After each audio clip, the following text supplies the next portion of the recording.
Welcome to the worst of the best podcast. You wanted the best. Well, they didn't freaking make it. So here's what you get.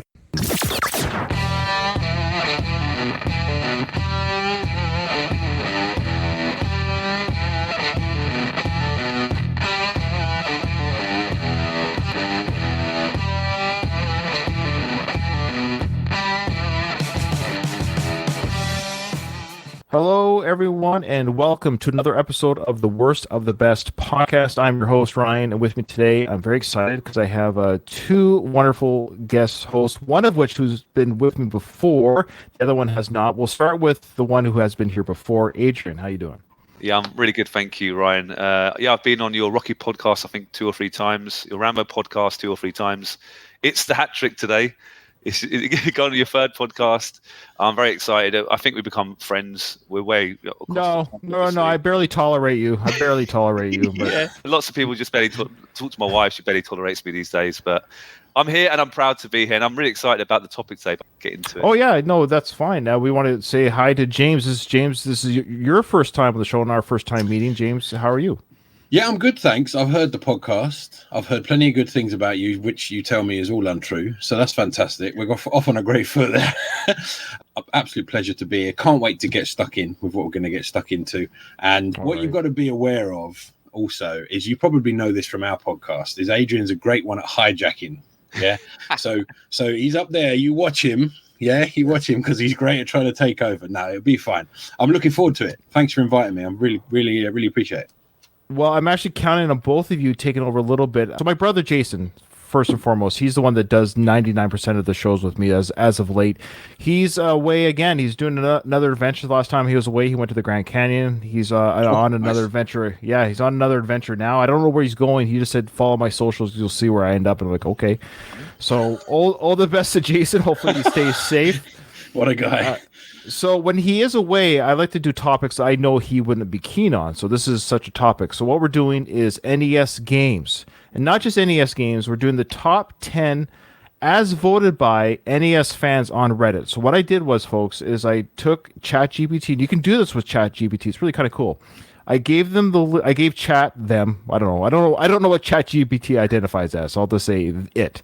So I gave it 5 different Reddit threads. So the question in Reddit was, what's your favorite NES game, or top 10 list? So I took those 5 links and had ChatGPT read all the comments and curate the top 10 list from that. So this is from the fans from Reddit. So I figured that anyone has a top list, it should be the fans who play the games, not some critic on a magazine, or it should be the people that play the games.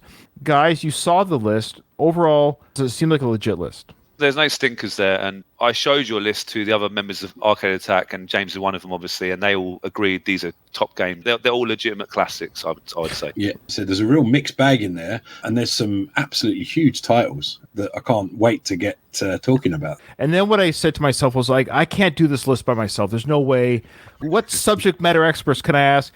Well, guys, why don't you talk about the podcast you hail from, and that's why I chose you. We're from Arcade Attack, actually, so a retro gaming podcast. We're Croydon-based, really, like southeast London. We've known each other for years. Me and James, I think we've known 30 years, haven't we, James? I think. Do you know what? You've hit the nail on the head. I think it's 30 years this year. Yeah. 1992. Oh, wow. Yeah, we were good friends at high school together, and obviously I was friends with other members of Arcade Attack. Rob was part of the team at one point, and we got Dylan and Keith. And we just started a podcast, and we basically done 300 episodes. We're on a little break at the moment, back in the summer, and we're quite proud how it's grown. It's got mediocre. It's got pretty big, really, to be honest. If don't like to, pat myself on the back. We're quite humble people, Come on. But we're proud of it, and we don't take it too seriously, right? There's nothing wrong with that. You should be proud of something. You built something, and you have a community, and you have a large community. And I'm expecting some of your listeners plug it on your socials. Come check out my show, because if you kind of dig what I do here, you might look at the topics of the podcast and see, hey, I want to listen to how Ryan and my brother Jason break down other stuff. And I also guested on your podcast at one point too, there, Adrian. What was the topic again? I can't even remember now. Well, you were one of about bonus episodes, I think, during lockdown, I think. And I just wanted to ask you about Rocky, the Rocky podcast, and your gaming history as well. So it was about 3 years ago now, I think, Ryan. But yeah, that was boy, I can't believe it. Time. It's going by too fast. Then the next thing I did, so I said, Adrian, hey, why don't you come on? He says, yes, I'd love to come on. Then I'm like, boy, this is a big undertaking. Why don't you have one of your co-hosts come on as well? And that's how James ended up on here. So I'm really excited you guys are here. I'm going to count on you guys. So much so that I also said to, I also said to Adrian, hey, here's the list, and I did a bit of a write-up on each game. You can use it as a jumping-off point. You don't have to read it. I don't really care how you guys want to do it. I'm going to do my reading. But I said to you guys, I want you guys to pick 3 games each from the top 10, and I'll take the other. Is that right? 3? No. What did I say? How many games? You got the maths bit wrong, Ryan, I think. You said 3-2-2, I think, initially, so we had to... Oh, did I only give myself 2 after all? Is that what it was? That's fine. That totally works because it doesn't. We're all going to talk anyways about each game. You're right. I did the math wrong. You'll have to excuse me. Like I was saying before the show started, I'm in the military. Nothing but the bright and the best and the brightest in the military up here in Canada. I said to you guys pick the games you want to talk about. And I'll take the dregs, so to speak. So that's how we're doing this. Okay. So here we go, folks. We're going to dive into this list. We got a lot to talk about. With over 700 games in its library, the NES stands as a console of considerable breadth. Selecting the best games from such a vast array can be daunting, but I explained to everyone how I did it, curated everyone's list, and read it. We're not ones to shy away from such a challenge, so it's worth noting that while we've delved into a wide spectrum of NES titles, our focus on these games from the fans would focus on things like popularity or influence. We're going to talk about those things when we talk about the games and other such merits.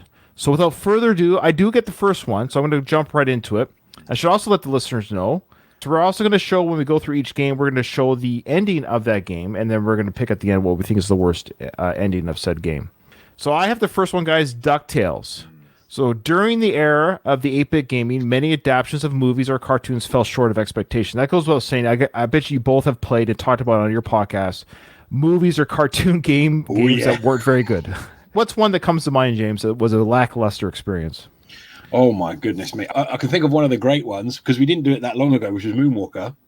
Oh, right. But yes. I mean, Adrian, that that one sticks out to me because that was quite a sort of a fun-filled, feature-filled episode. But what would you put as the worst? Captain Planet on the Amiga was pretty rubbish, but I've got a soft spot for it because it was bundled in with my Amiga and I got it. And because it was on the Amiga. Sure, was that a movie? Wasn't Captain Planet a movie? No, it was a cartoon. It was a TV cartoon. Yeah. Okay, all right. I missed that one. I'm not going to lie to you. I've heard the name, but I've missed it. Okay. Good. But Capcom, which is obviously a great company, Capcom stood out with its exceptional track record of developing quality games based on popular Disney licenses, and one of those, of course, was DuckTales. So rather than simply replicating the action-packed nature of the show, Capcom took a unique approach by incorporating platform elements with a twist. In DuckTales, players assume the role of Scrooge McDuck, who ingeniously uses his cane as a pogo stick to defeat enemies and navigate through levels. While the platforming mechanics were solid, the true allure of the game lay in its treasure hunting aspect. So players were not only tasked with traversing levels, but also with uncovering hidden gems scattered throughout the environments. Additionally, each stage held secret treasures waiting to be discovered, adding an extra layer of excitement and reward to the gameplay experience. So I forgot how good this game looked. I'm going to show you guys the end screen here. Did you guys play this game on the NES? Do you remember playing this game? Yep. It looks stunning. It looks close to a 16-bit game, I reckon, in some ways. Close to like a SNES game on Mega Drive. Not quite, but yeah, it looks beautiful, actually. I'll show you the end screen here, guys. But like, I was watching this on YouTube, some of the gameplay, and I was like, I had to double check. I didn't have a Super NES next to the title on my YouTube search. So this is just the NES game. So here we go. So here's the last moments of the game. So we're going to see just the last moments and how the game ends. The screen we're seeing is a bit frozen, right? You can just see Scrooge himself. Well, the guy says here, he says, you may have beaten Dracula Duck, but not me. Okay, he beat Dracula Duck. Okay. Because if you want the treasures back, you'll have to catch me. That's the last part of the game, is you have to climb the rope, get to the treasure chest before his baddie joins him there. And there he is, sitting on his pot of gold at the end of the game. Yeah, very good. Looking at the video there and also looking at some of the images as well, I don't actually remember it being quite as sharp and clear as that. Like, it's amazing, the colors and the sharpness and things like that. Yeah, it's really good for a NES game. It's not bad at all. I'm surprised by it, and this was a highly rated game. This game, like I said, made most of the list. That's why it's in the top 10. This is not in any order. It's sort of in order, but it's not really necessarily in order. But they actually do the DuckTales theme at the end here, which I think is great. So Scrooge tells his nephews, hey, thanks for helping your old Uncle Scrooge here. There you go.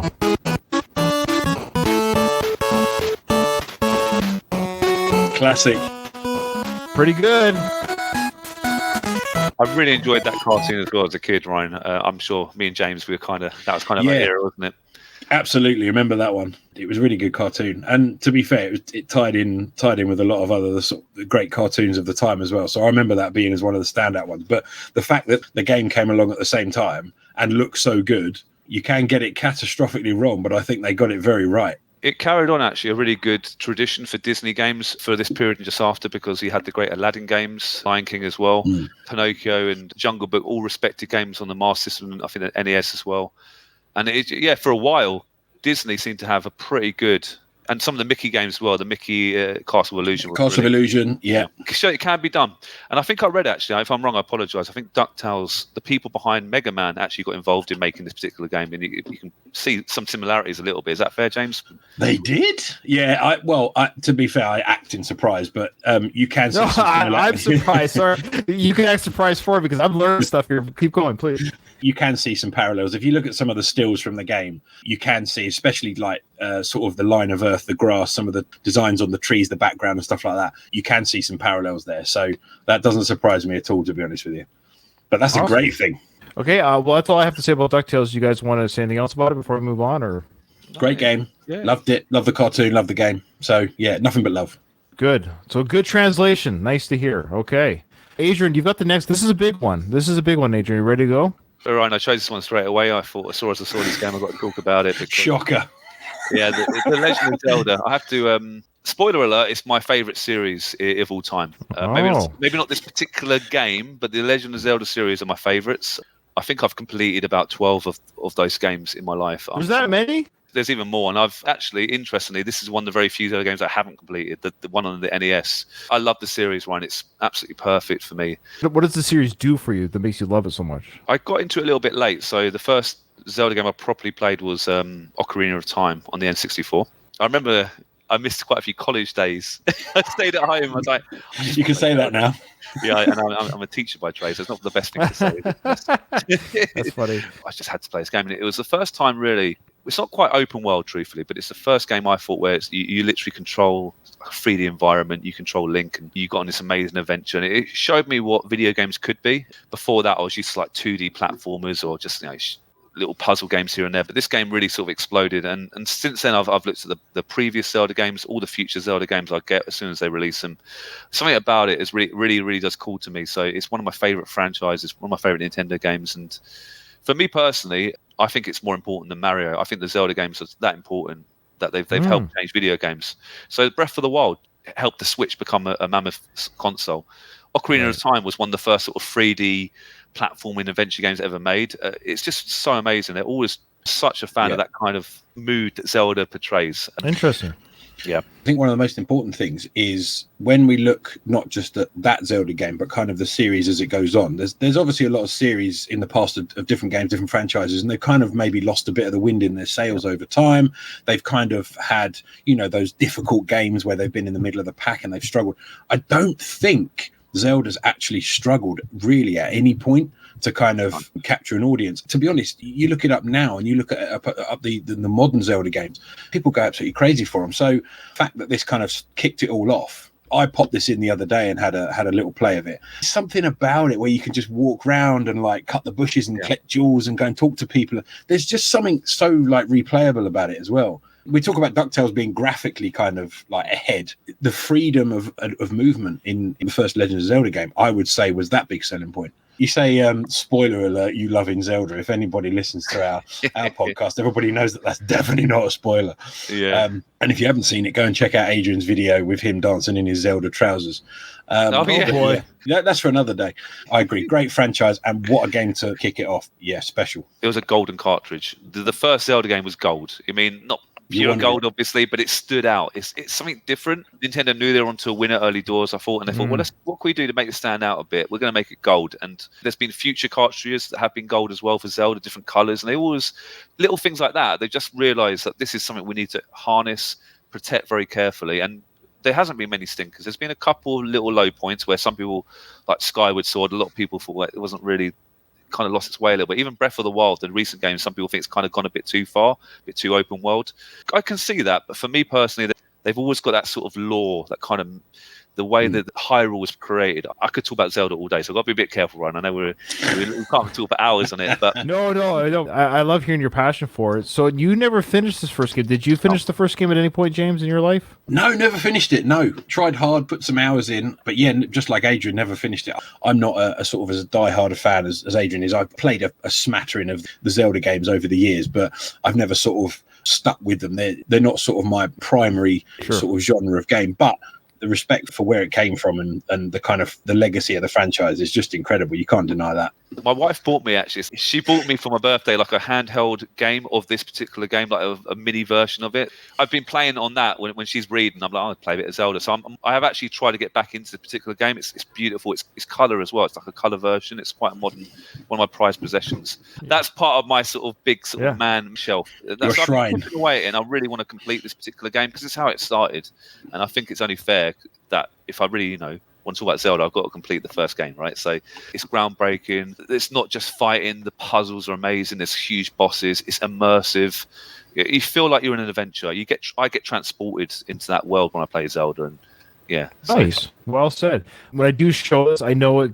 I don't know why the internet's so bad. It's my fault. I don't know why it's my fault. I use my internet all the time, but for some reason my Wi-Fi is like on the last bar. It's like holding on for dear life. It's trying to buffer all of us together at the same time. And anyway, so I'm going to play it.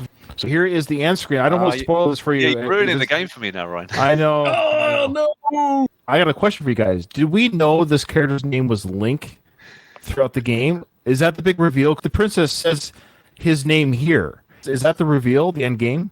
I think you might be right, actually, because there's a game called Link to the Past later on, and they really make it really clear. But I think, this might be the first time you actually know his name's Link, or some people still call him Zelda, to be fair, these days, don't they? So Link does all these adventures, gets his ass kicked for 10 hours or 50 hours or whatever it is, and she goes, "Thanks, Link. You're the hero of Hyrule." What are they lifting up over their heads there? The triangle? Well, that makes the Triforce when you put the three triangles together. The Triforce, It's not quite a full Triforce, but there should be another. I was going to say, there's two of them. Two of the Triforces over their head. The screen flashes, and this is finally, peace returns to Hyrule. This ends the story. That's it. Just if you were in any doubt whether that is the end, the final line there, this ends the story. Because that game, it's at least 50 hours of playing, isn't it? It's a big game. The ending wasn't amazing. I mean, he saved the day. He's the hero. He didn't just save the day. Come on, he's the hero of Hyrule. And this ends the story. This ends 15 games later, of course, yeah. It's like the Rocky films. This is it. This is my last fight. Yeah, right. There was a rematch. Bang. Yeah. Am I right in saying that there are so many memes and misconceptions about the fact that his name is not Zelda? There's so many gamers. There's so many people out there who still get that name wrong. Awesome. Okay, you've got the next one, Brother James. Yes, I have. I am indeed ready. Essentially, it's if you're eager to dive into the Mega Man series, but you're unsure where to start, Mega Man 2 is an excellent entry point. Developed by Capcom, this classic action platformer offers a perfect blend of precision gameplay and challenging levels set in Dr. Wily's robotic domain. The premise of the game is actually quite simple. So it's one of these ones where it's easy to pick up, difficult to master. So essentially you start the game off and you from the very outset can choose your route through the game. Now for a NES game of that time, pretty revolutionary because of course they were limited on how many sprites you could put on the screen. They were limited on the maps. They were limited on all this other kind of stuff. And to essentially say to the player, right, over to you. You can choose exactly which levels you play in whatever order you wish. And at the end of each level, there's a boss. And if you beat the boss, you obtain their special weapon. Not only that, you can use those weapons by sussing out weaknesses of the other robots. So, of course, there's a huge amount of scope there to not just play the game and go through the levels, enjoy the graphics, enjoy all the different types of enemies that come at you. But when you gain the different weapons from the different robot masters, you then have to work out which other robot is weak to those weapons. If you haven't played it already, I will give you a little bit of a spoiler. You have to face all the bosses again towards the end. And that essentially allows you to kind of work out the weaknesses that you've already exploited earlier in the game and try and get through it that way. I'm not going to lie. And Dylan from our podcast, he loves Mega Man, but he says he's totally rubbish at it because it's so difficult. And I'm not going to lie, it is a tough game for many reasons, not just because of the robot masters that obviously you have to master their moves. You have to learn the patterns. There's a lot of pattern learning. There's so many hazards in the levels as well. It really is a sort of a full package. But do you guys know when it was actually released in North America? Quite an interesting date. What do you mean the date is interesting? It is. Like, I don't know then. I wouldn't know that. No. It's 1988, but it was actually Christmas Eve, 1988. Oh. Yeah. Just in time for Christmas Day. There you go. Yeah, I mean, that was ballsy, right? To release it the day before Christmas, but that was North America. Who actually got that game for Christmas Day? I want to know. How many people? Well, that's pretty crazy. There's a poll for you. Who got Mega Man? I'm sure somebody did. I'm sure somebody must have. You got those parents bust their hearts, went to that store and battled the shopping to get that for their kid. Oh, God. And obviously because all physical media, you had to be there to buy it, didn't you? So a lot of love for this game. Guys, what do you think? What are your experiences of the game? I have very little. I did play it, and I didn't really speak too much about my NES days. So I'm a little bit older than you guys. I did play the NES. My best friend, who are best friends to this day, we've known each other for, I guess, 36, going on to 36 years now. He had the NES, and I had the Sega. So that's kind of how we divided up our divide and conquer. So when we played Sega games, he came to my house, and we played Nintendo games, and went to his house. But I had a weird kind of like animosity towards NES. I kind of felt like it's not fair. They got all the money, you get all the, but Sega has a better console. It's a stronger system. It's got better graphics, and they're trying hard. Don't change. Yeah, and I was like, I felt bad for them. Like NES is like Apollo Creed, and Sega's like Rocky. It's the underdog system. Anyways, but I begrudgingly liked a lot of these games. I played the majority of the games on this title. I would probably say all of them I played at his house. Though Mega Man might have been the one. I don't know if we ever owned it together, but I definitely played it, but maybe not part two. I played the Mega Man game at some point in my life. I know I have. I'm not a big platformer, those type of platformer shooting games, so bless your heart for doing that, James. I'm not very good at them. I'm more of a role-playing game guy anyway, so. But that's the beauty of gaming, right? That's the beauty of gaming. We all love different things. Absolutely. Because I suck. That's why I like role-playing games, is because if you just grind long enough, you'll be strong enough to be like, you just got to grind, get the money for the sword that can beat up the boss, and that's old school grinding, right? Yeah, no, I love the storylines in RPGs, but no RPGs really other than Zelda on this list, which I found interesting. Yeah. And it's quite a light RPG at that, to be fair. But yeah. I'm not good at Mega Man 2. I'm not good at Mega Man 1. I'm not good at any Mega Man. I'm finding it very difficult. We had a whole pod on this, and I kind of like went around the room and was asking like everyone's experience, and everyone was like, yeah, I like it. I'm just really bad at it. That's interesting, because some games can be hard, but not a very enjoyable experience, like E.T. or something like that. So some games can be difficult but abysmal. But this seems to be a game that, though it's difficult, it's like an early Dark Souls platform game. Oh, you took the words right out of my mouth. If you could go back, and if someone could kind of say, right, because Elden Ring's obviously blown up. If someone said to you, right, go back and find a game that essentially gives you the same pattern learning, amount of bosses, collection of weapons, that sort of thing. In my mind, Mega Man does that. Because, of course, you have got so many bosses, you have got so many different enemies you have to defeat, and you have to learn the patterns. And if you don't learn the patterns and you don't take them on in that way, and you just try and go in and like shock and awe, it doesn't work.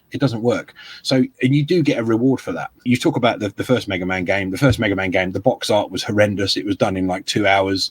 There's a guy with a pistol. It looks terrible. They realized that they had to massively up their game for number 2, and absolutely smashed it. I mean, but I have actually recently just completed all of the Mega Man games.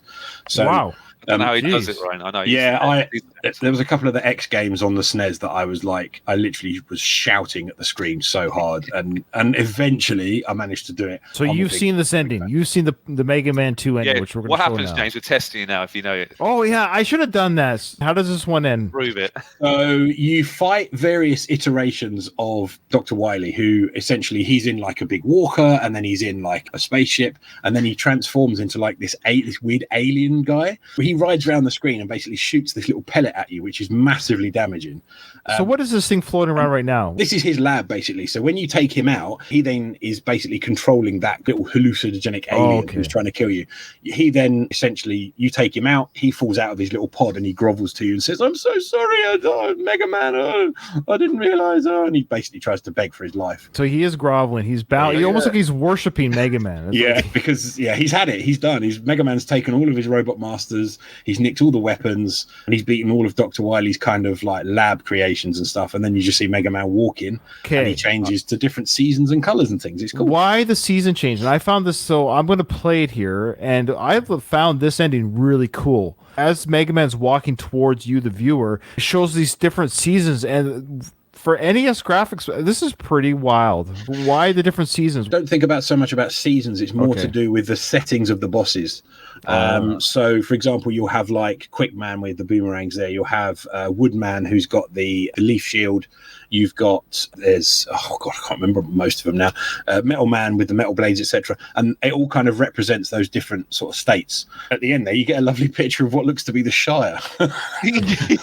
Yeah, and he's basically like, I think the insinuation is that he's hung up his helmet. He placed his helmet on the grass, there, and he's walked away from being Mega Man. Again, this is it. No more Mega Man, right? This is it? The helmet on the grass kind of says that's it. That's where the story ends. Yeah, except it really doesn't. Thought that was a great ending. That's really cool. Yeah, for sure. Okay, awesome stuff. Thanks, James. Who's got the next one? That's you, Adrian. You've got the next one. You ready? Yeah. So we're going to talk about Metroid now, which is again another iconic Nintendo series. Metroid marked a pivotal moment for the NES, introducing players to a groundbreaking experience characterized by its expansive non-linear levels and minimalistic storytelling. Samus Aran's inaugural journey revolutionized the action platformer genre with its innovative features like password saves. You remember those? Well, I remember playing games on the 8-bit and even 16-bit where if you died or you wanted to continue, you had to keep the console on. And so don't turn it off. And for hours, you couldn't save it. It's only a bit later on that you could properly save games. This password protection, it sounds silly, password save, it was pretty big at the time. Yes. I quite like the Metroid games. It's quite a big run and gun platformer. I think it stands out because, like they said there, it's non-linear. You can choose which directions you can go, and different parts of the level open up later on.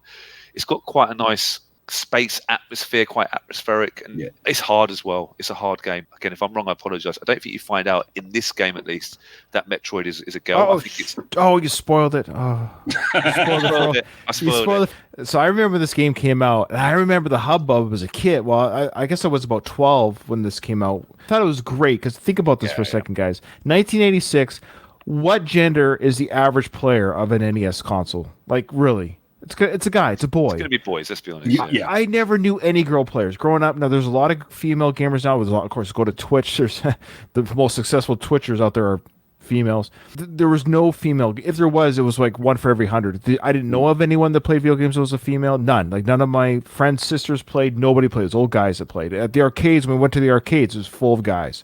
So the big reveal is an 11-year-old kid or 12-year-old kid playing this game. He beats Metroid and sees the reveal that the whole time you've been playing this character, kid, it's been a girl.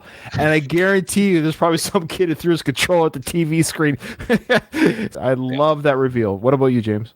I think that's a hell of a twist. Also, when you look at all of the things like the box art and the different iterations of Samus and kind of the suit and the gun and everything like that, it's just the epitome of kind of a cool character. And to then wheel out the fact that it's female, hey, come on, anyone can do anything, right? I think the reason it succeeded, because you could say, oh, well, it's the same as Mega Man. No, it just isn't, because different universe, different types of enemies, very, very different sort of level design, almost a little bit odd. I remember being a weird game as a kid that it seemed different. It wasn't like go right on the screen. It was a bit different to that. Is this standard? Again, this also confirmed with me. I hate platform games. Which is the majority of NES games. This is why I was a big role. I played sports games. So I played hockey, the football games, baseball, and RPGs. Any game that requires me to jump at the right time, shoot me in the head. I hate that type. I admire the people that have that hand-eye, not me. I'm more of like storyline grind, and I immerse myself into the world environment. That's why the game that got me to role-playing games, we might have to do a role-playing game episode, the top role-playing games, because the role-playing game that got me into role-playing games was Phantasy Star on the Sega Master System. So that... Ooh, good choice. Yeah. quick sidebar.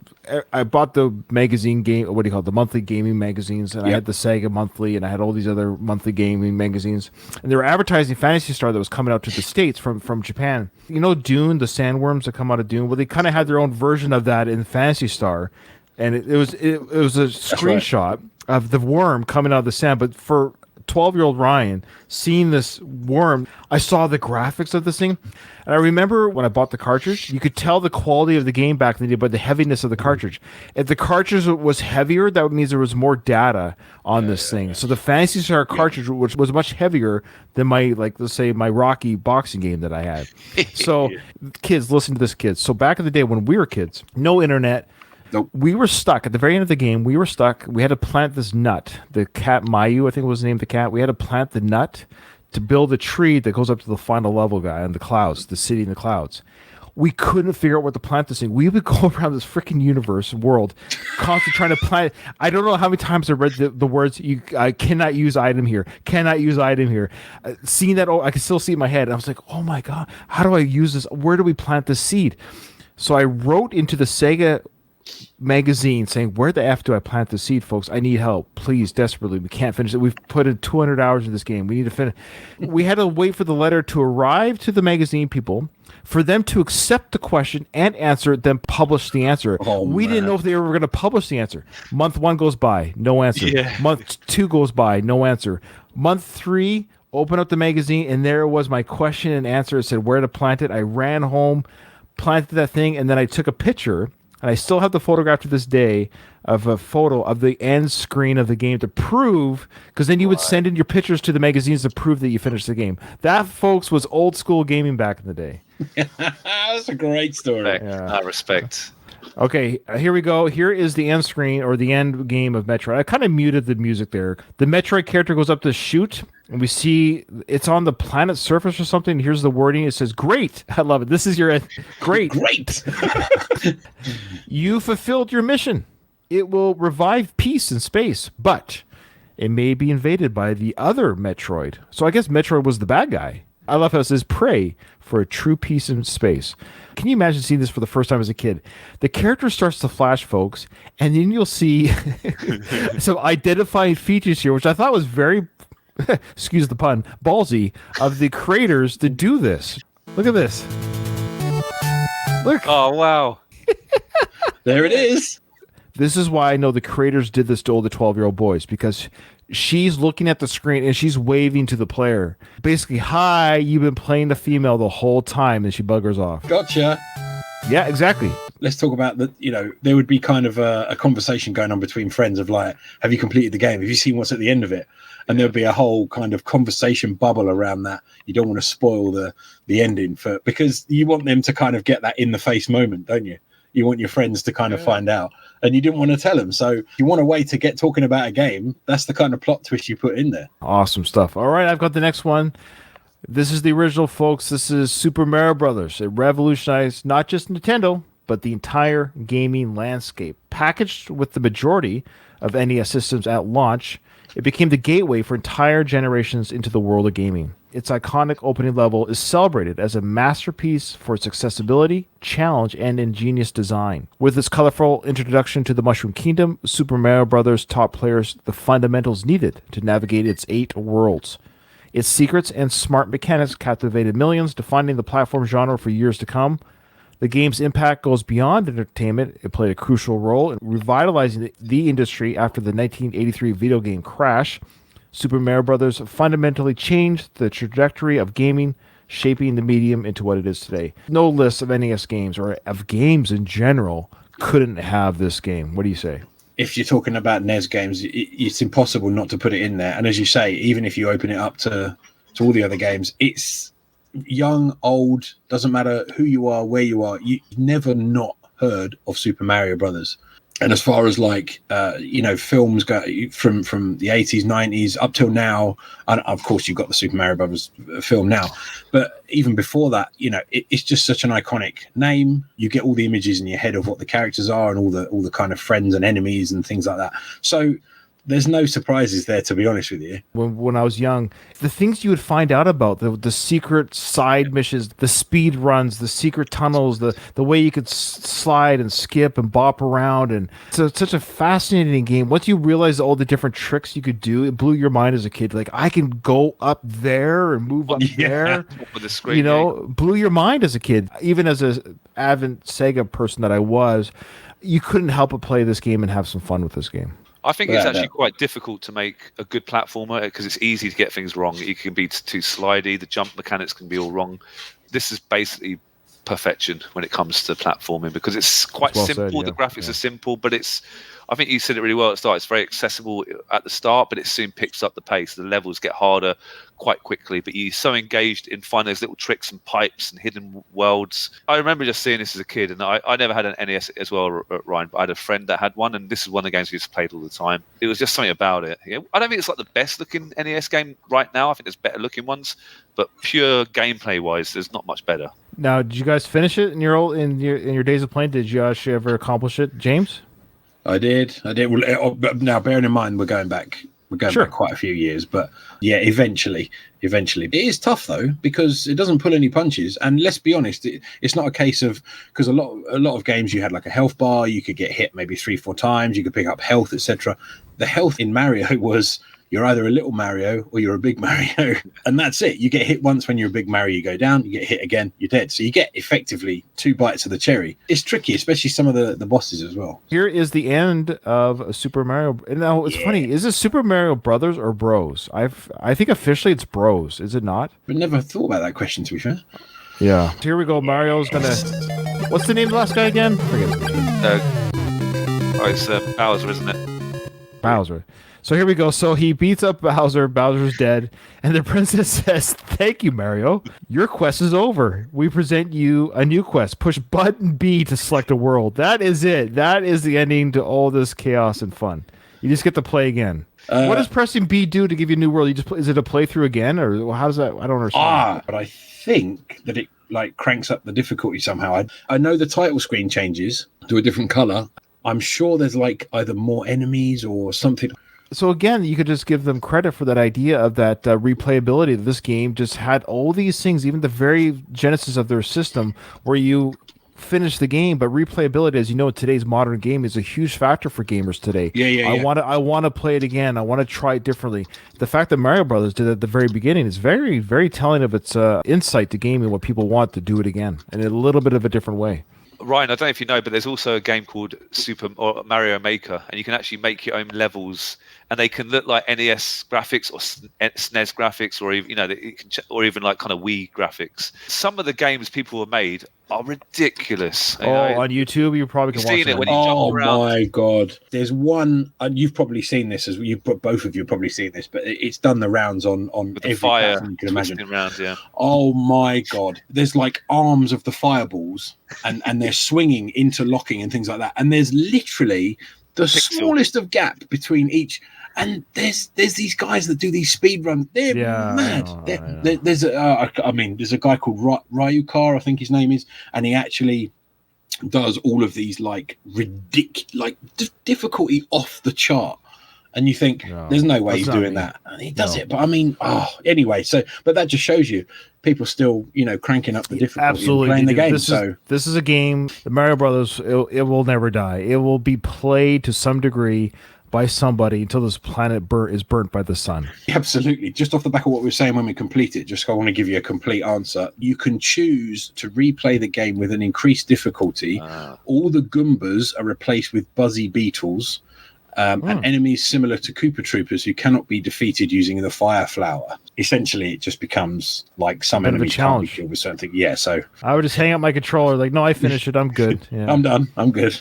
All right, you've got the next one there, James. I have still a sort of a platformer, but a very different tone of game, which is Castlevania 3: Dracula's Curse. And the third installment on the NES alone. So to get 3 games out on the NES on the trot is pretty good achievement. Castlevania 3 Dracula's Curse marks a triumphant return to the series roots. Konami abandoned the RPG elements of Simon's Quest, and a lot of people will know that game quite well. And they focus instead on refining the challenging platform that defined the original Castlevania. So players assume the role of, I love this name, Trevor Belmont, Yeah, it's great. What a guy. Absolutely, Trevor. In this non-linear adventure, navigating branching pathways and facing multiple endings in their quest through Dracula's castle. With 16 challenging stages, engaging combat mechanics, and a visually iconic style, Castlevania 3 Dracula's Curse solidified its status as a classic in NES history. It's been a long while since I played this one, but I did play it quite a bit back in the day. The thing that stays with me is a lot of the elements from the first and the third game. I think what they did, they held on to the right things. The style of the enemies, the way the levels were formed, the different sort of gates and kind of the candles you had to hit to get the little hearts to get your life, all that sort of stuff. I think all of those little things amounted to really quite a good game. And actually, if you look at a lot of the more modern Castlevania games, I think they carried those things that worked and they carried them on well. There's always a risk with these types of games where they introduce too much new stuff. It can go a bit wrong. We've seen plenty of games that do that. But I think actually, when you say Castlevania to any gamer, they always think about the game similar to the third game, which was basically solidifying the whole gothic, dark, very much so kind of Dracula's castle type gameplay. So I enjoyed it. I didn't think I would have done back in the day. Thinking back on it now, I'm like, oh, I did it. And then once I looked at the screenshots and went through some of the playthroughs and stuff, I was like, yeah, that was actually quite a good game. And again, very different tone to your Mega Mans and your Metroids and stuff. It was very much a sort of a dark, gothic, Dracula-esque type game. But yeah, good game. So I can see what's on the list. It looks good, actually. And it's another game that I think is borderline. Could be a 16-bit. It doesn't. It looks pretty clever. It's a very strong-looking game. I dabbled. I know I have played a Castlevania game back in the day. Must have been a dabble effort. Never invested in it, but I know I've seen them. Of course, I know the series. See it all the time. It's on all the new systems as well. They've keep going with that series. Don't they keep going with that series? I think the new sort of the newest iteration. I was checking it out a little while ago. What they've done is they've taken the basic sort of premise of it, the platform, but what they've done is like a blown up screen, so you can kind of see like the whole level in one go. Oh, okay. And it's almost like a micromanagement kind of game. Oh, wow. I suppose it crosses over between platform and shoot 'em up. Sim Dracula. Yeah, it kind of is that, and it looks a bit weird and a bit different, but it kind of plays.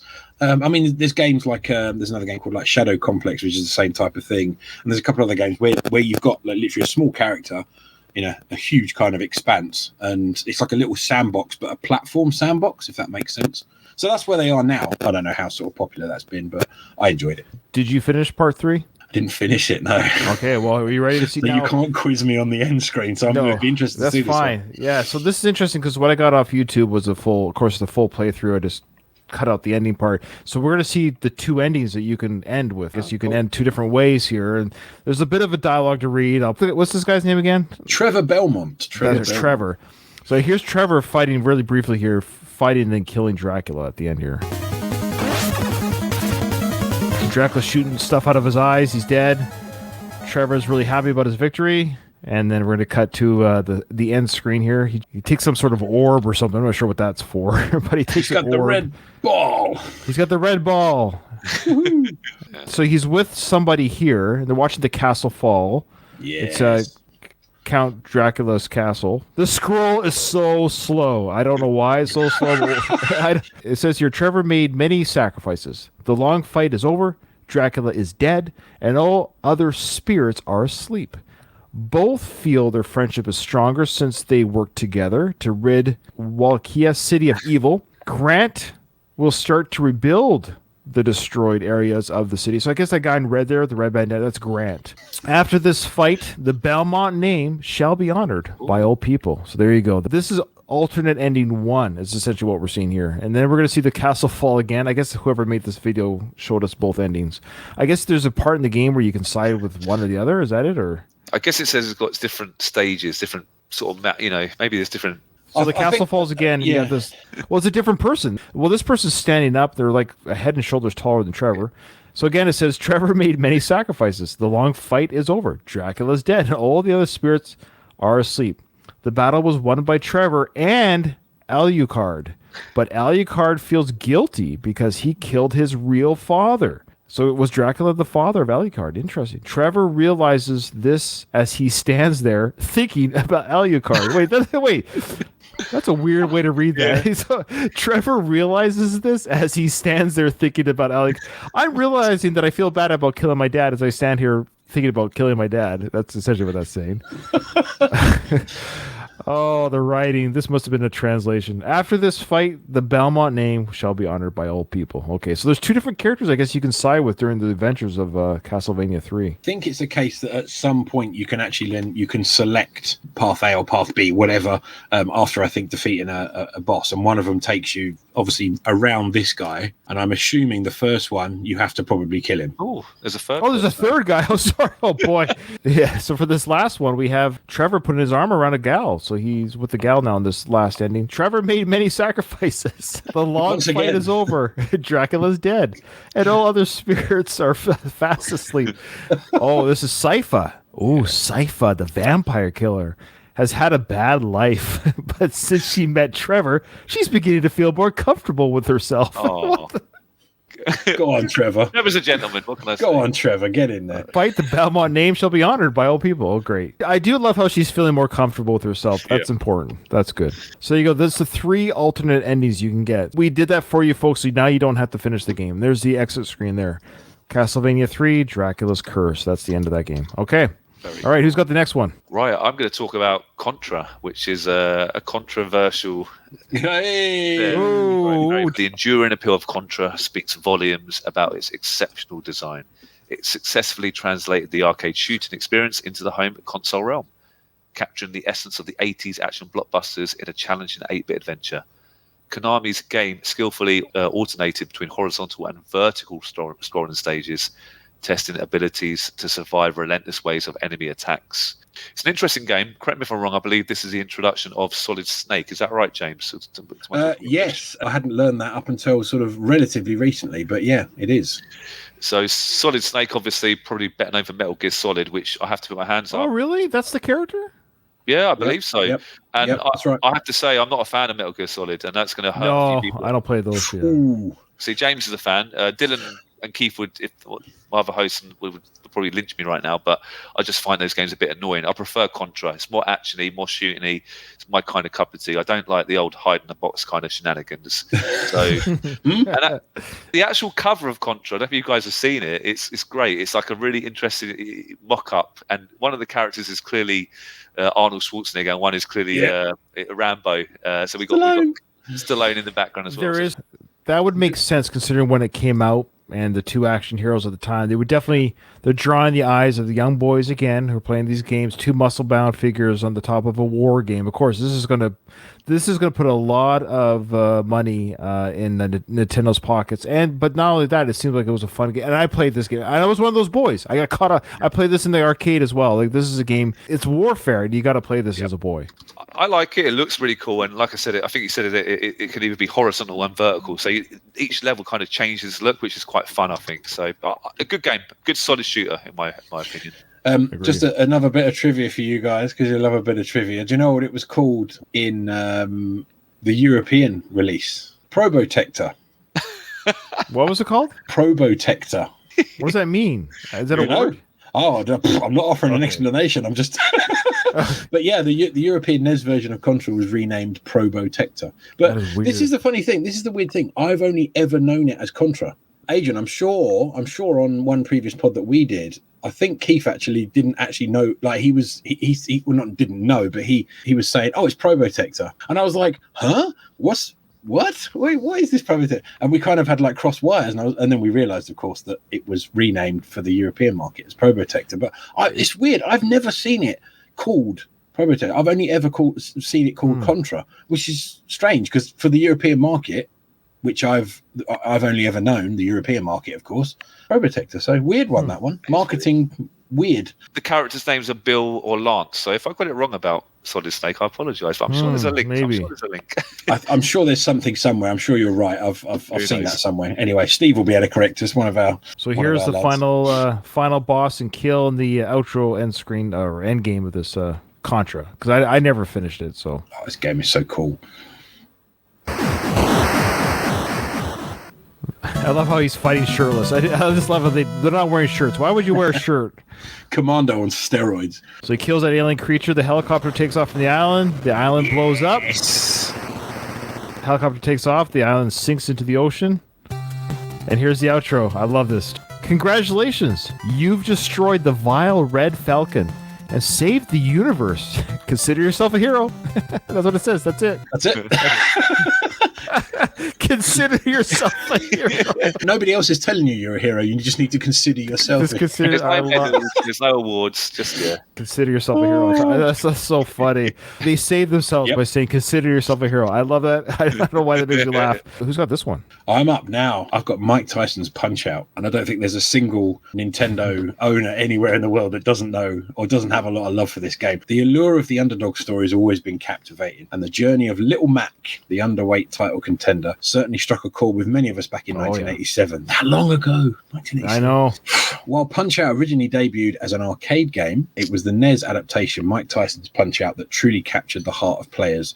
In this game, we follow Little Mac as he embarks on a mission to defeat heavyweight legend Mike Tyson, using his skills to dodge, duck, and jab his way to the top. There are so many viewpoints on this game, but a lot of people, most of them are, oh, it's too hard. I can never get to the end. I can never finish it. Because, of course, with this game, it's not just a case, unlike some of the other ones that we've discussed, it's not just a case that you have some hard parts, some easier parts. This is a case of it turns the screw on you. So essentially you have an easier first opponent, and then as you go forward, they get really, really difficult, to the point at which I'm sure there's been some broken controllers over the years. Even people playing it now, you say to someone, give me a difficult NES game. You can put this out there. You can put Punch-Out out there. But essentially, you fight all these weird and wonderful people, and they have all of these different boxing styles. So you have to learn their patterns. You have to know where to hit them. And more importantly, you have to actually use a lot of timing as well. There's some enemies in there where it's not just about finding a weak spot. It's actually waiting for a particular moment. The one I remember most fondly, and Asia, you probably laugh when I say this one because we've talked about this before, is the Bull. The Bull. He's unbelievably massive. And what he does is he jumps up the back of the ring and he does a little hop charge at you. I'm not being funny. The first time you play it, you have no idea how to beat this guy. He just comes at you and just flattens you with a right hook. It's like planting the nut. Yeah, it's like planting the nut. You're thinking, I need some answers on how to beat this guy. And essentially, it's a case that if you time a low punch correctly, you can actually knock him out. And he goes flying back onto the canvas. And it's things like that are so good. It's not a case that you beat every enemy the same way. They're all done in a different way. And of course, final boss is Mike Tyson. I believe Dario's the ref, isn't he? He's he is. Isn't there a little glitch or a very little secret that every time Mario raises a hand, that's the time to hit Mike Tyson? No, you're not thinking Mario. No, it's somebody in the crowd. Oh, that's right. Yeah, you're right. Sorry. That's a real glitch. So apparently, with I think it's just the Tyson fight. I'm not sure, but there's a guy that does his hand goes up in the air in the crowd, and every time he does that, there's something you would do. I don't know what that thing was. I can't remember. It's been years, but someone figured out that every time somebody in the crowd does a certain thing, that's when you lay a punch at Tyson. That's right. Didn't know that. Oh, there's me grinding for however many hundreds of hours trying to beat this guy. Did you ever beat him? I did. Oh, of course you did. Do you remember the ending? I think it ended with Logan Paul getting his head knocked off, isn't it? Is it Jake Paul? Jake Paul fighting Tyson. There's one that wrestles and there's one that's boxes, I guess. But talk about the legacy for Tyson, though. To think that he had a video game even way back in '87 after him. Now he's still boxing. Look, I think he's getting $20 million. Sure. Do it. That's how I look at it. Just take the money. Who cares? Whatever it is, take the money. And it's going to be on Netflix, apparently, so we all get to watch it. Netflix's first venture into live sporting action. So I love it. Going to be I actually love it. I'm going to watch it. Yeah, I have Netflix. Why not? Probably watch it, but are they going to actually let these guys go at it full pelt? I don't think so. I mean, I don't know how full it is. It's probably 5 rounds or whatever. We'll see. Okay, so here is the end game to Mike Tyson's Punch-Out. He's so tough as an enemy. So he gets knocked out. Mario comes in for the count. Why doesn't he do the count? He just says TKO. Little Mac's very happy. Knockdown, I think, yeah. Well, I love the most unrealistic part of the game is Tyson's good sportsmanship at the end here. Mike Tyson says, "Great fighting. You were tough, Mac. I've never seen such finger speed before." So I don't know. I don't understand this line. Can you guys explain this? I've never seen such finger speed before. Now, I think I guess he's talking about the pressing the buttons quickly. Oh, your fingers on the controller. Probably. Yeah. I thought he was talking about date night. Okay, my fault. Okay. If you think about it in any other context, it just either doesn't work or is really dirty. Honestly, guys, I didn't even consider the controller.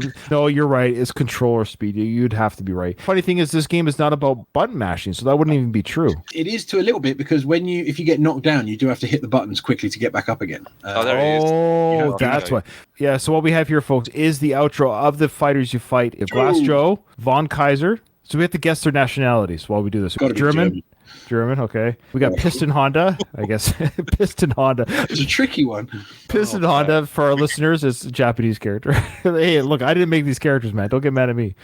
Then we got Don Flamenco. He's probably, a Spaniard, maybe, or Italian. Yeah. Gotta be Spanish.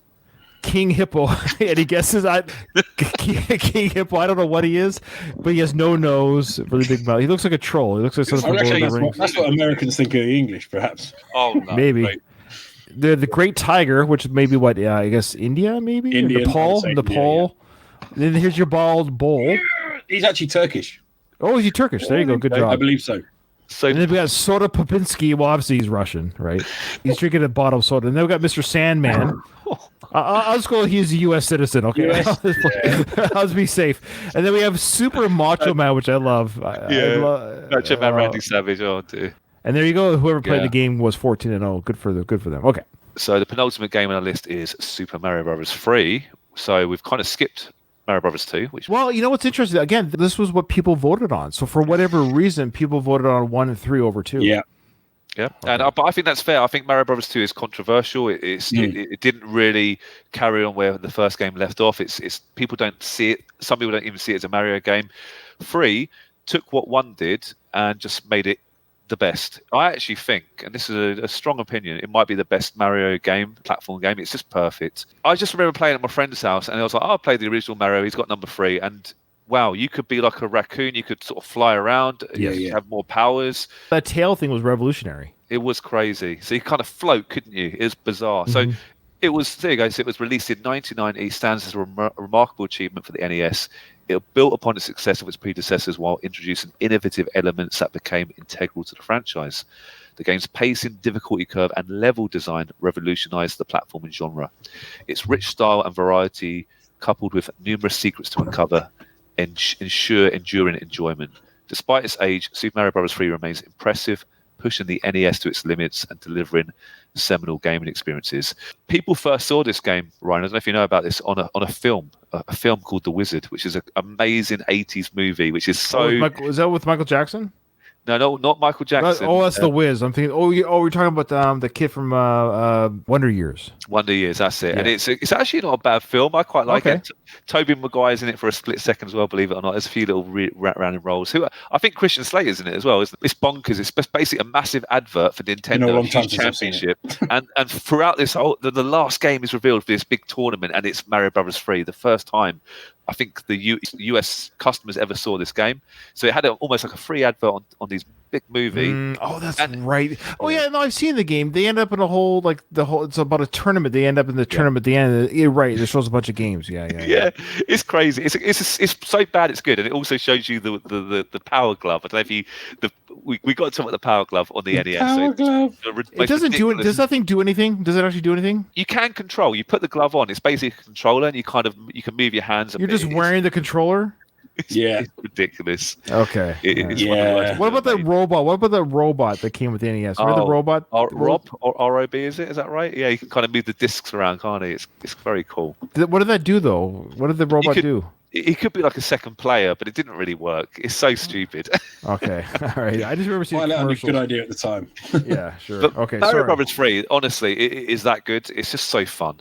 It's brilliant. I can't really say much more than that. I think it's maybe my favorite Mario game. The original Mario game, you got surprised by the add-ons to the levels, the different areas, the little secrets and things like that. When you got the raccoon tail and you actually flew in some of the levels, you almost got like another level on top of the level, if that makes sense. Yeah. So you found all of these different platforms, coins, boxes, etc. When you flew up, and you were like, okay, so I've played through this level already. I'm kind of now, replaying it and finding all this new stuff. So we talk about replayability. They clearly took all of that from the first one and then just went absolutely mad on it with the third one. And I agree with Adrian what was saying about Mario 2. It almost like disappeared into sort of obscurity because I mean, I played that recently, actually. My young boys like to play the Mario games, and I've got like a NES and a SNES, etc. They played Mario 2, and they were like, they have unfiltered, they have no filter. So they were like, I don't like this one. It's not as fun. And it's like, why don't you like it? It's like, oh, it just looks weird and it doesn't feel right. And I'm like, okay, well, we'll put like Mario 3 on or whatever. And it's just such a different experience. Mario 3, you talk about getting confused with SNES games. There you go. There's one right there that could be confused with it. But it's a great game. Colourful, like crazy, very highly addictive as well. I remember loving it even back then. Again, I played it when I was young. And when that game came out, I don't remember part 2 because it's probably just like everyone else. But when 3 came out, it just seemed like Mario's back. It was a comeback. Yeah. Oh, big time. So did you guys ever finish the game? Do you remember finishing it at all? Do you recall? I can't remember. It's been so many years. I think I was around a friend's house when he did. But yes, that's right. Yes, I do remember it.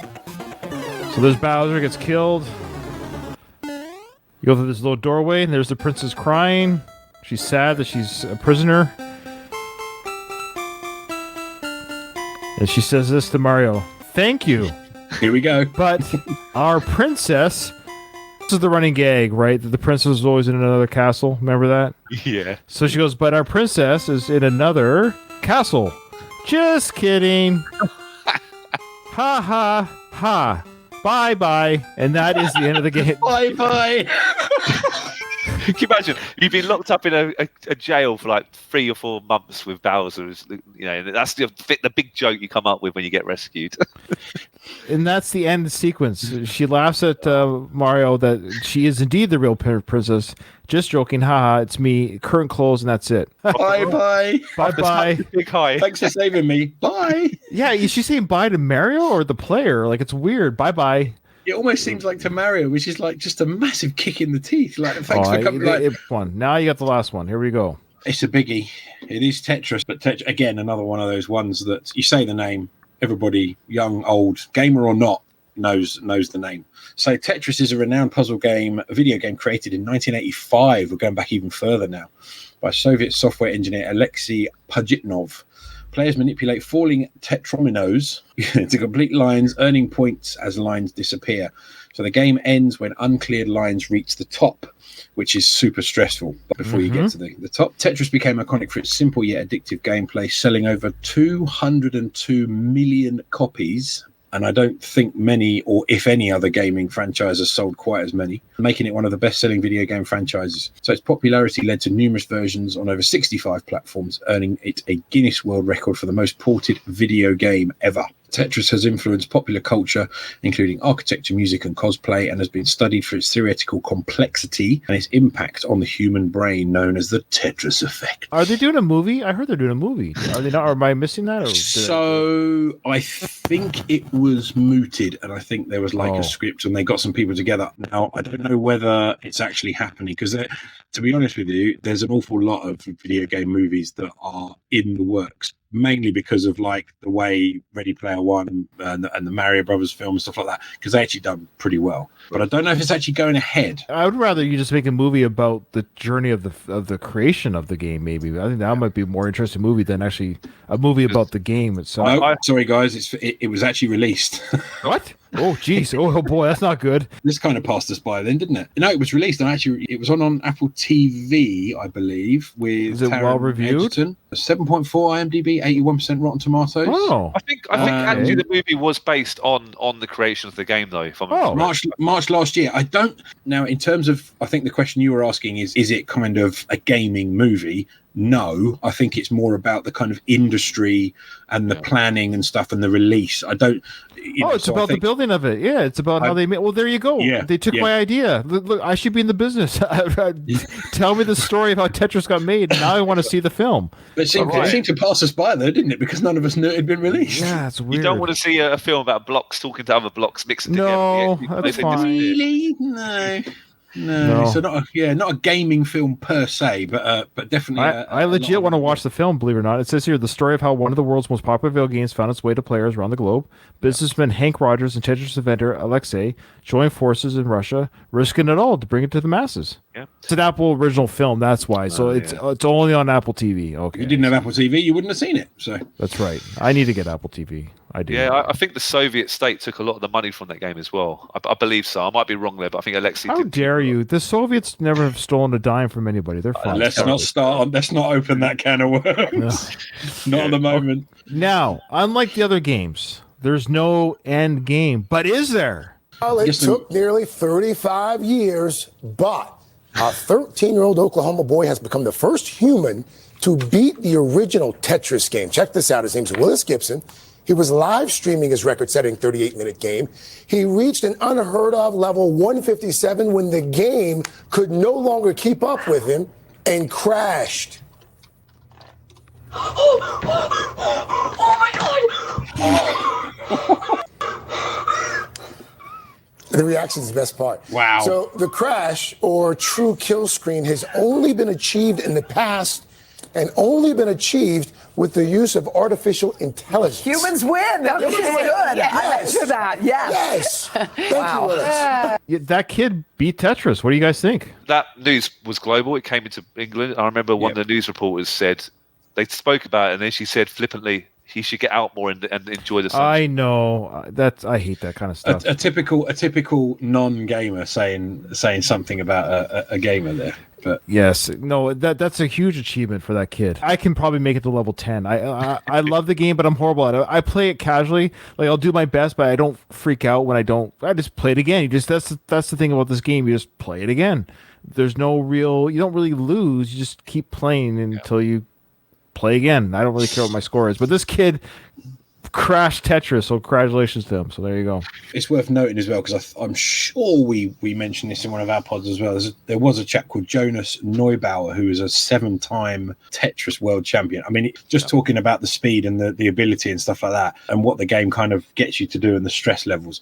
If you look him up and look up some of his like head-to-heads and stuff like that, it is mind-blowingly fast. And to then have someone, 13-year-old kid come along and essentially crash the game, that just tells you the levels that these guys are working at. And unfortunately, Jonas passed away in 2021, so I thought I'd just give him a quick nod. But if you look at any of those guys, those world champions and stuff, it just shows you what kind of a game Tetris is and what it can kind of do to you. But I was that guy's mate in school. I would have said, "Hey, dude, save some girls for the rest of us, would you?" I mean, come on.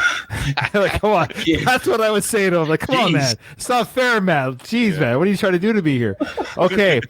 So there you go, folks. There are the 10 games. We'll just go over the list really quickly here for our listeners. The games were DuckTales, Legend of Zelda, Mega Man 2, Metroid, Super Mario Brothers, Castlevania 3, Contra, Mike Tyson's Punch-Out, Tetris, and Super Mario Brothers 3. So my pick is Metroid. Oh, controversial. I'm choosing Metroid for the reason of I'm not a big platformer gamer to begin with. I remember not being crazy about it as a kid. Thought it was too weird, too odd. I don't want to play a girl. No, I'm just joking. But it's too difficult to have fun. Though Mega Man 2 is more difficult or equally as difficult, I think it's just a no, it's not a word. A more fun-looking game to play, and I just like that the way Mega Man looks better than Metroid. Metroid's graphics were weird, and I wasn't crazy about them. It's a toss-up between those two because I don't like platformer games, scrolling games like that. However, Metroid is my worst pick, and that's why. Ooh, okay. I'm going to be a bit of a rebel. My favourite game on this list, I know we don't do this, Ryan, but I'm going to say probably Super Mario Brothers 3. I'm going to say that. That's your worst pick? No, my favourite. Oh, that's just, what are you talking about? I mean, it's your pick. Okay. My worst pick is going to be very controversial, but a bit like you with platformers, I don't like this particular genre. So there's one game here which people love and adore. I can't stand it. It annoys me. It gets me stressed. I respect it, but I don't like Tetris. There you go. I find Tetris annoying. A lot of people kind of get into that Tetris effect and get kind of addicted and keep going. I could say, nah, I've had enough of that. I'll play another game. So it's an interesting thing to say. And I know that people listening will be shouting at me, but this podcast, as you know, Adrian, you've heard a few episodes of this podcast. There's never a wrong answer or a right answer, meaning like you can never win. The whole idea is you have to take something that is enjoyable, but you have to hurt it a little bit. You have to hurt the things you love. That's the whole point of this podcast. As much as you enjoy something, not everything's created equal. You have to eliminate something. So for you, it's Tetris. Okay. About a month ago, I said you couldn't win Tetris. So there you go. But now you can. So the joke's on me, I guess. Yeah, I guess so. Yeah. Now you have something to work towards. Oof. Good luck. I was in two minds as to which is the worst, because there was two kind of like poking out at me, and my second to worst was Tetris. Ooh, because for the same reasons as Adrian, respect it massively, know that it's just such a world force, but for me, it never clicked. However, and again, I get the game that I would put kind of as my, I say worst, but as you said, the 10 are all amazing, but you have to pick a loser. And unfortunately, my loser is Zelda.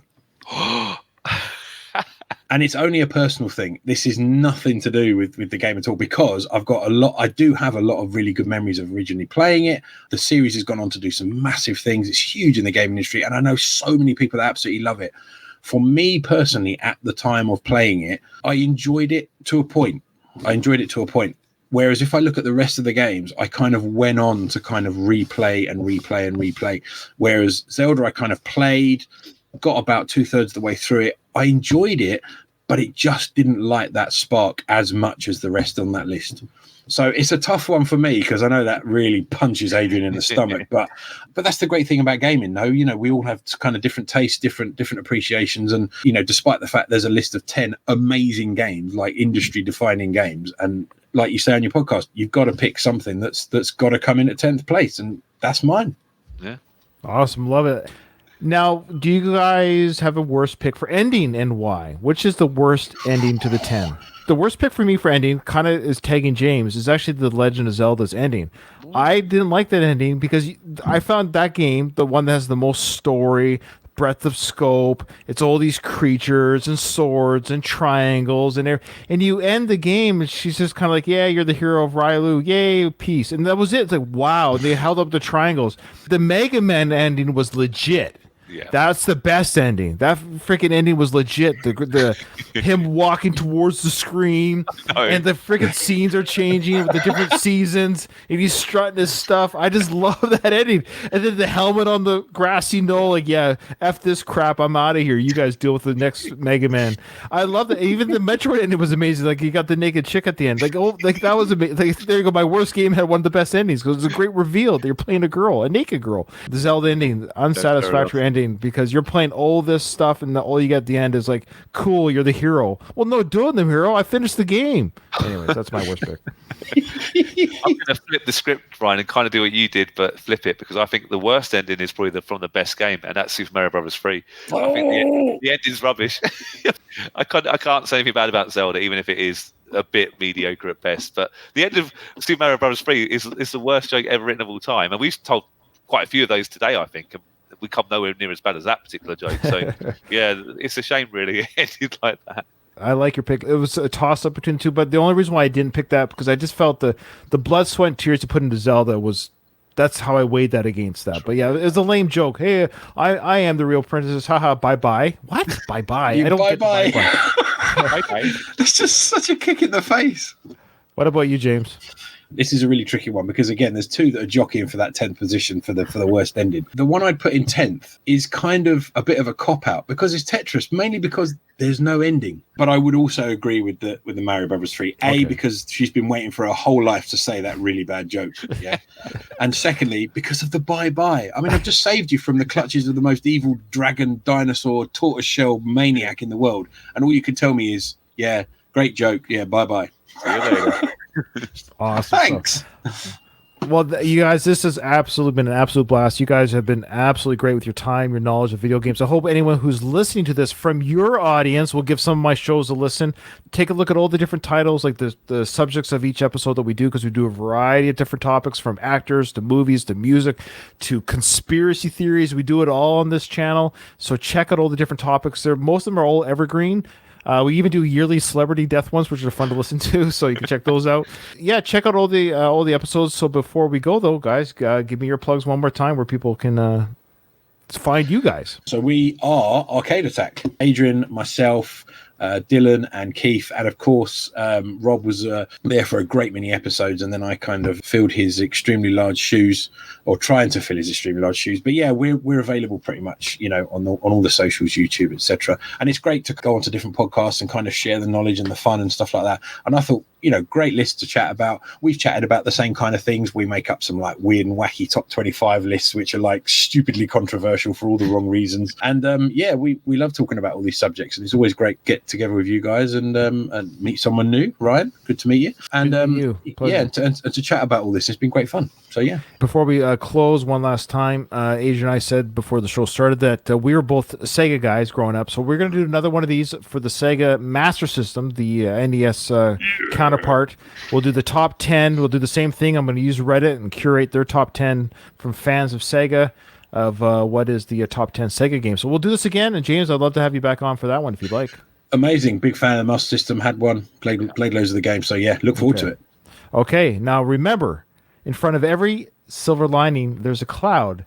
And today, let's see if I can remember this. Today for me, worst game was Metroid. Worst ending was Zelda.